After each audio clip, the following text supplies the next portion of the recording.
ചരിത്രപ്രസിദ്ധമായ തെള്ളിയൂർ വൃക്ഷവാണിഭം. ഇവിടെ നടക്കുന്ന ഒരു പകൽ കൊള്ളയാണ് ഇവിടുത്തെ പാർക്കിംഗ് ഫീസ്. ഒരു വാഹനം പാർക്ക് ചെയ്യാൻ ഇവിടെ ഈടാക്കുന്നത് 80 രൂപയാണ്.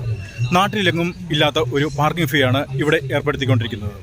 സാധനങ്ങൾ ഏത് വേണമെങ്കിലും ഇവിടെ വാങ്ങിക്കാൻ കിട്ടും. എല്ലാത്തിനും തുച്ഛമായ വില മാത്രമേ ഉള്ളൂ. ഉപ്പ് തൊട്ട് കർപ്പൂരം വരെ വാങ്ങിക്കാൻ കിട്ടുന്ന ഈ സ്ഥലത്ത് ഈ പാർക്കിംഗ് ഫീ അനധികൃതമായിട്ട് ഇത്രയും വാങ്ങിക്കുന്നത് ഒരു പിടിച്ചുപറിയോ പകൽക്കൊള്ളയോ ഏതാണ്? ഇതിൽ കൂടുതൽ നല്ലൊരു വാക്ക് ഇതിനില്ല. തെള്ളിയൂർ വൃക്ഷവാണിഭത്തിലെ പകൽക്കൊള്ള പാർക്കിംഗ് ഫീസ് 80 രൂപ.